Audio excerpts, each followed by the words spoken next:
The Star King School of the Ministry is one of two of our Unitarian Universalist seminaries, and it's based here in the San Francisco Bay Area. Over the past several years, the school received feedback from its alumni that the work of countering oppression and white supremacy systems in our congregations was more difficult than understanding, trust, and compassion in the larger congregation. A wide variety of resources from poetry to music to video to art are used to engage the materials in creative ways. One of the resources that we were exposed to is a movie called Rumble, which explains the Native American impact on music in the United States across many years. You'd be surprised how many things are influenced by Native Americans in our musical culture. The sessions are set up very intentionally by presenting materials of counter-oppressive work to set the stage for exercises that cause participants to drop into their heart space. So the goal is we have our head space, which is Unitarian Universalist. We love to thrive in. We love to think through and talk through and process all these different things. But sometimes we need to drop into our heart space and just let what we're feeling, what we're experiencing happen and not analyze it too much. Participants are encouraged to understand they are sufficient just as they are. You have all you need just by showing up. And the exercises, although not deliberately stated, consistently challenge white supremacy systems of thinking. One exercise that illustrates this is an example that follows the materials on trauma responses. The exercise invites participants into a somatic or body practice using music. The exercise is prefaced in the following way by Dr. Frediani. Accompaniment begins with being grounded, accompaniment or allyship, and a willingness to be present to pain and suffering without denying its existence or diminishing it, or trying to fix someone else's pain for your comfort. Trauma makes people feel isolated and always impacts relationships. Healing is social, allowing for reconnection with self and others. Our body is our ally, not our enemy. Embodied spirituality is key, she says. In the exercise, participants learn how to pay attention to their bodies as they experience discomfort and are encouraged to develop self-practices to do in the moment. To trust our body's wisdom is a pushback against white supremacy systems. In addition, by recognizing what our body's going through when we are in times of discomfort in this work of anti-oppression and anti-racism, we learn to recognize it and stay in the work instead of fleeing the work or stepping away from the work or disengaging the work, which is often the response when we feel discomfort. I know that's what happens when I feel discomfort. I don't want to sit there. But by taking care of ourselves and knowing what's happening in our bodies, we continue to stay and stay sustained. The entire WEAV program engages processes to surface and examine assumptions, to reflect, share, and listen to various perspectives, to hold creative tension, and gain from the collective wisdom of the group. It also has participants continuously asking, who are we as Unitarian Universalists? Who are we? How do we build and sustain beloved community? And how do we exist in that beloved community while also still living in our white supremacist culture of demonization, hierarchy, exploitation, and commodification? Now I've given you a lot of what WEAV is. I want to turn to the experience of WEAV. And this requires your participation. And you can do this in conversation with each other, or you can sit quietly and contemplate on your own. You have that power, you have that agency, you have that choice. I pulled 2 questions that are part of the exercises in the program. The first question asks you to tell a story of place Or what is the land that shaped you? The question is further expanded by this explanation. When you spend time in a place, we carry in our character the elements of that environment, such as rivers, the ocean, the mountains, etc., even if one moved around a bit. What environment resonates with you? While you're thinking about that story of place and what you want to share or contemplate, I'll share mine with you. I was born in California, which meant I was exposed to the Pacific Ocean and mountains on a regular basis. Therefore, I feel at home walking along the beach, listening to the tide and smelling the sea breeze. I know my spirit, soul, and heart cannot thrive without access to water or without being able to look up and see some kind of elevation, most importantly, mountains. I know this because I've spent a good part of my life in Nebraska. Nebraska is the most landlocked state in our continental United States and one of the flattest. I know when I cross the border into Nebraska, my body, my spirit, my heart physically get depressed. And I have learned that my heart home, where I thrive the most, is here in the San Francisco Bay Area, where I can see that water and see that elevation regularly. Now, I invite you to think of your story of place, and you can choose to turn to someone near you, or you can take the time to just individually contemplate it. I'll give you 5 minutes to share, and I will indicate when to switch. So you have 5 minutes total, and you'll switch in between, like at about 2.5 minutes. Your time starts now.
Okay, the first person, you've got about 30 seconds to wrap up your story and then switch to the next person.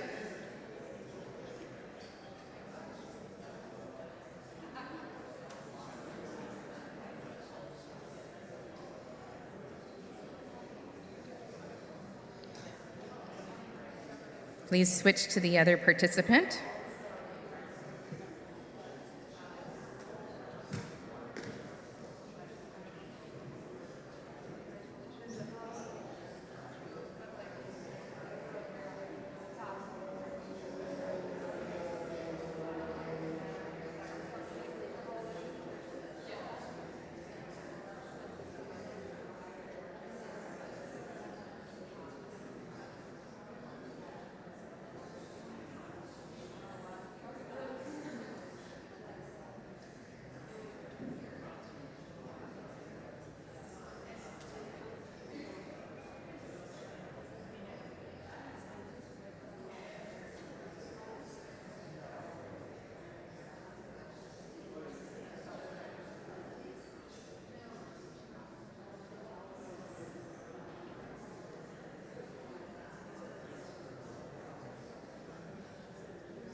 Okay, my timer says your time is up.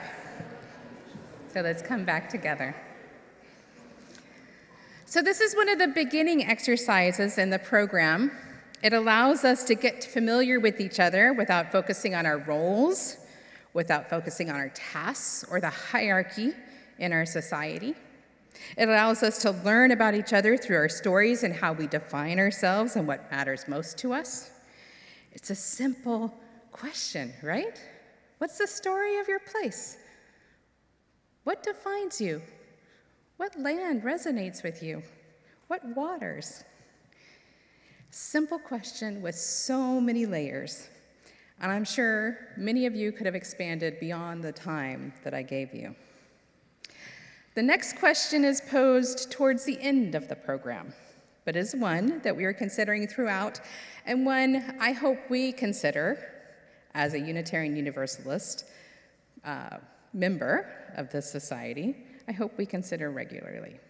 Again, you can choose to share with somebody near you or contemplate on your own, and this is true even if last time you shared and this time you want to be silent, or last time you were silent and you want to share this time. So the question is, what is your relationship with hope? And this time I'm not going to give my answer first because I don't want to influence yours. Instead, I want you to think about hope. How has it shown up in your life in the past and in the present moment? And when has it been absent or hard to see? When has it shone brightly? You will again have 5 minutes total, and I'll let you know when to switch. Your time starts now.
Okay, you have about 30 seconds to wrap up the first story and then switch to the next one.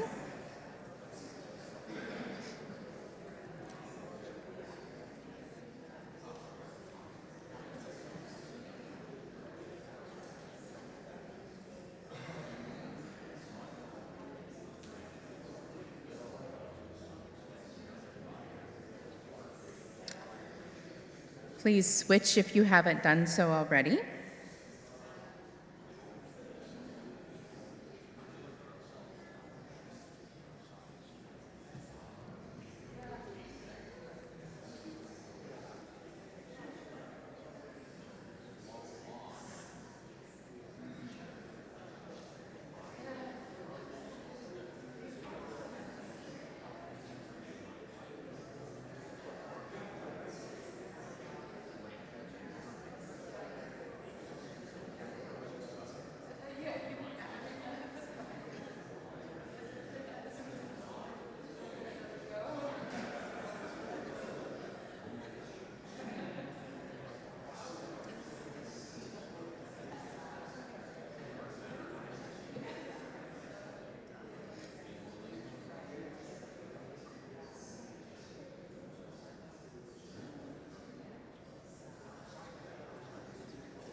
You have 30 seconds to wrap up.